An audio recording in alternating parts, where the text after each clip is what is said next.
Guys last question है motion under the gravity का। वो बड़ा इजी क्वेश्चन है, बहुत ही हल्का क्वेश्चन है, बस समझ लो क्या होना है इसके अंदर। हमसे कह रहा है कि 4 बॉल हैं जो ड्रॉप की गई हैं किसी टावर से।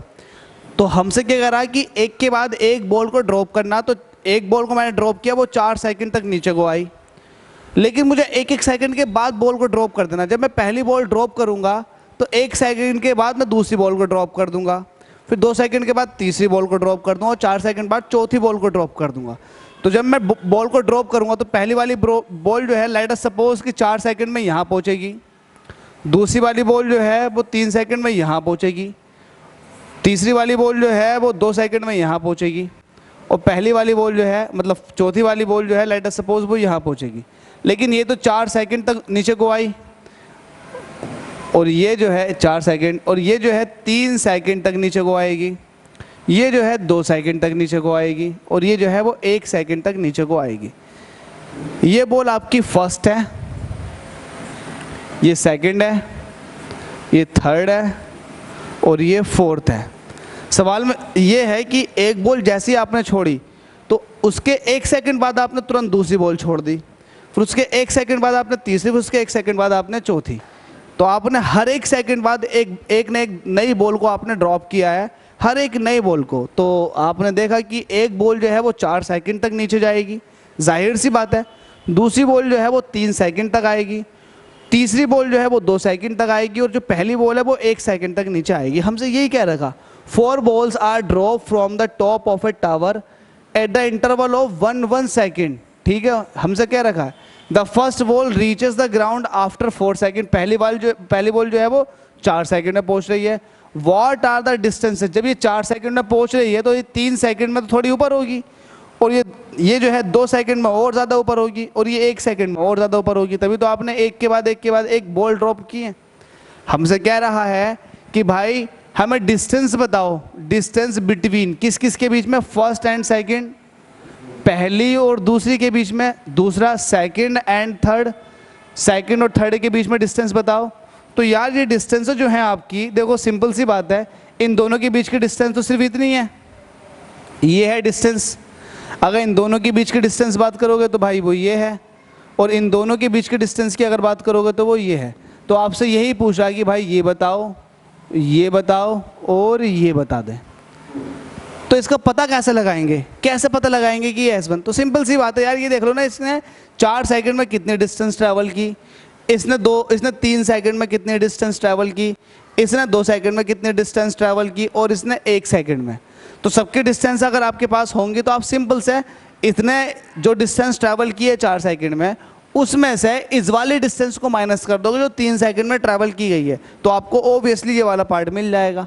समझ रहे हो? अरे मैं कह रहा हूँ कि 4 सेकंड में मैं जा रहा हूँ 50 मीटर, लेकिन चलो 4 सेकंड में जा रहा हूँ 40 मीटर, लेकिन 3 सेकंड में जाऊँगा 30 मीटर। तो इसका मतलब दोनों बॉल के बीच में 10 मीटर का डिफरेंस आ गया, एक मोटी सी बात। लेकिन इस क्वेश्चन के हिसाब से बात कर लेते हैं क्या है, तो सॉल्यूशन लगाते हैं।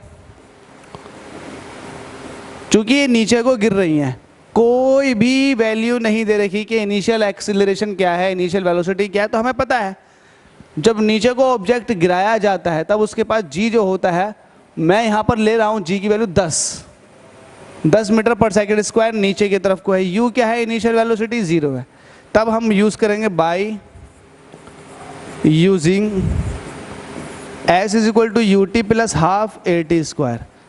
आपको इसमें पता है कि टाइम दे रखा, पहली वाली बॉडी के लिए आपको टाइम दे रखा, दूसरी वाली बॉडी के लिए दे रखा, तीसरी के लिए और चौथी के लिए। तो मैं लगाऊंगा 4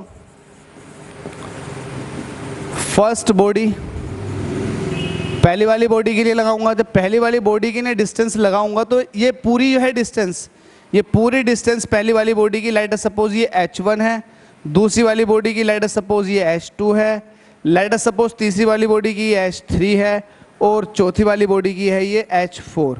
तो मैं निकाल रहा हूँ फिलहाल अभी कितनी, h1। तो इसको हटा करके मैं ये कह दूंगा, अरे ये क्या हो गया, ये आ गया आपके पास h3 और ये हो गया आपके पास h4। तो मैं यहाँ से ये कह सकता हूँ, अरे ये h4, मैं यहाँ से फिर ये कह सकता हूँ कि ये मेरे पास जो है फॉर द फर्स्ट बॉडी इसके पास ये h1 है। अब चूंकि इसको मैं इनिशियली ड्रॉप कर रहा हूँ, इनिशियल वेलोसिटी 0 से है, तो ये वाला टर्म तो 0 हो जाएगा, बचेगा सिर्फ हाफ ए की वैल्यू मैंने ले रखी 10, नीचे को गिर रहा है अंडर द ग्रेविटी, और टी कितना है इसके पास 4 सेकेंड।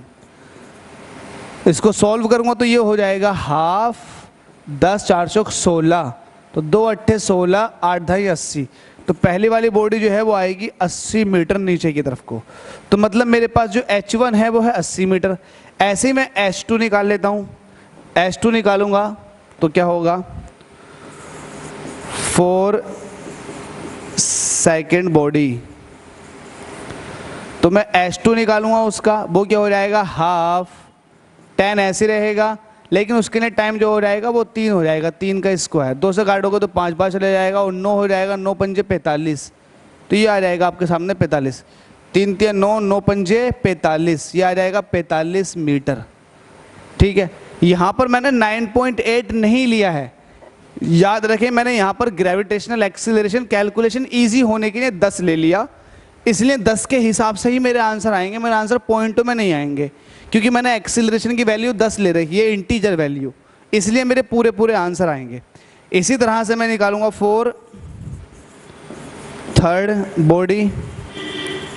तीसरी वाली बॉडी के लिए क्या होगा, H3 हो जाएगा, और ये हो जाएगा हाफ जी, उसके लिए 2 का स्क्वायर हो जाएगा, 2 पंजे 10, 2 दूनी 4, 4 पंजे 20 मीटर ये आ चुका है। तो मतलब ये भी आपके पास पता लग गया, H1, H2 भी पता लग गया, H3 भी पता लग गया। सिमिलरली मैं H4 निकालूंगा। 4th बॉडी, चौथी बॉडी के लिए क्या होगा, इसको आपने H4 कहा, H4 क्या हो जाएगा हाफ जी टी स्क्वायर, इसके लिए 1 सेकेंड है, तो यहाँ से वैल्यू निकल कर आ जाएगी 5। तो H4 कितना आ चुका आपके पास 5 मीटर। तो आपके पास में H1, H2, H3, H4 ये सब आ चुके हैं। अब आपसे उसने पूछ रखा है कि भाई पहला और दूसरे का डिफरेंस बताओ, वो मैंने सब लिख रखा। S1 जो है वो पहले और दूसरे का डिफरेंस है, S2 जो है वो दूसरे और तीसरे का डिफरेंस है, और S3 जो है वो तीसरे और चौथे का डिफरेंस है। तो आप S1 निकालोगे तो ये क्या हो जाएगा, इसका होगा आप H1 माइनस H2, तो हम कहेंगे 4S1, ये हो जाएगा H1 माइनस H2। और H1 की वैल्यू कितनी है आपके पास, जल्दी से यहाँ से बताओगे। H1 आपके पास है 80, और H2 आपके पास कितना है 45। तो 80 माइनस 45, ये बताओ 80 माइनस 45, तो 80 में से 45 निकालोगे तो कितना बचेगा 35 मीटर। अब जाहिर सी बात है, अगर मैं इसको 9.8 लेके चलता जी को, तो वैल्यू मेरे पास 34.3 ही दिखाई देती। लेकिन मैंने क्या किया, मैंने 10 ले लिया ताकि आप लोगों की कैलकुलेशन ईजी हो जाए। आप चाहें तो 9.8 लेकर ही बिल्कुल यही आंसर ला सकते हैं। ठीक है, सिमिलरली आपसे पूछ रहा है 4S2, H2 क्या हो जाएगा, ये हो जाएगा H3 माइनस H2, और H3 की वैल्यू आपके पास कितनी है, H3 माइनस H2 कहाँ से पहुँचेगा, यस बिल्कुल सही है, क्योंकि H2 आपके पास 45 है, लेकिन H3 नहीं पता आपके पास कितना। H3 आपके पास 20 मीटर है, तो ये हो जाएगा 20 मीटर H3। लेकिन यहाँ से आप क्या करना है, आपको बड़े में से कम वाला माइनस कर देना। तो बड़ा है आपके पास H2, उसमें से करना H3 को माइनस। H2 आपके पास है 45, और इसमें से 20 माइनस कर देना। ऐसा करोगे तो आपके पास आ जाएगा 25 मीटर। कितना आ जाएगा 25 मीटर। अगर मैं 9.8 लेकर सॉल्व करता तो मेरे पास वैल्यू 24.5 ही दिखाई देती। मैंने S2 निकाल लिया, अब मैं S3 निकालूंगा। तो S3 के लिए मैं करूँगा H3 माइनस H4। मैं करूँगा 4 S3, तो S3 क्या हो जाएगा H3 माइनस H4। तो S3 निकालने के लिए H3 की वैल्यू आपके पास कितनी है 20, और H4 की वैल्यू आपने निकाल ली थी यहाँ से 5, तो वैल्यू कितनी आ रही 15 मीटर। तो ये वैल्यू आपके पास आई 15 मीटर, तो ये S3 निकल कर आ गया। तो जो जो आपसे पूछ रखा था उसने सेम वैसा वैसे ही आपने निकाल दिया, और सब कुछ आपका देखो आंसर भी सही आए हैं। हमारे पास जो आंसर आ रहे हैं ना उनसे थोड़े से कम आ रहे हैं। देखो ये ध्यान दो, इसका आया था आपके पास 35, 25, 15, 35, 25, 15, तो थोड़े से कम इसीलिए आ रहे हैं क्योंकि 9.8 लेकर सोल्व भी किया इन्होंने, लेकिन हमने क्या लिया, हमने लिया है 10। हालांकि 9.8 से सॉल्व करोगे तो मज़ा आ जाएगा, तब भी कोई दिक्कत नहीं है। आई होप आपने समझ लिया होगा। अब आपकी ये वाले सारे एग्जाम्पल ख़त्म हो चुके मेरे बच्चा। अब आपके जो क्वेश्चन शुरू होंगे, मैंने इसके बाद आपको पढ़ाया पोजीशन टाइम ग्राफ, इसके बाद फिर मैंने कवर किया वेलोसिटी टाइम ग्राफ, सारे जो टाइप दे रखे हैं एसएल के अंदर। उसके बाद मैंने कंप्लीट कराया ग्राफिकल रिप्रेजेंटेशन या फिर ग्राफिकल मेथड से आपको इक्वेशन ऑफ मोशन को निकाल देना, वो भी मैंने आपको सिखा दिया। आपके पास यहाँ तक पूरा कंप्लीट कंटेंट बन चुका है, कंटेंट आ भी चुका होगा। इसके बाद अब जो आता है वो आता है एनालिसिस ऑफ ग्राफ्स। हम ग्राफ की एनालिसिस करेंगे, डिफरेंट टाइप्स के ग्राफ हैं, क्योंकि उनका एनालाइज करना बहुत इंपॉर्टेंट इसलिए बन जाता है क्योंकि उनके ऊपर ट्रिकी क्वेश्चन बनते हैं और थोड़े हैवी टाइप के लगते हैं देखने में, लेकिन होते नहीं हैं। अगर आप एक बार हिम्मत करके ग्राफ के क्वेश्चन से लगाते हैं भाई, नीट तक दिक्कत नहीं आएगी, ये वाली बात ध्यान रख लेना। इसलिए उन क्वेश्चंस को बिल्कुल मत छोड़ना जो ग्राफिकल रिप्रेजेंटेशन पर बेस्ड है। ग्राफ जैसे ही हमारे खत्म होंगे उसके बाद तुरंत आ जाएगा हमारे पास रिलेटिव मोशन।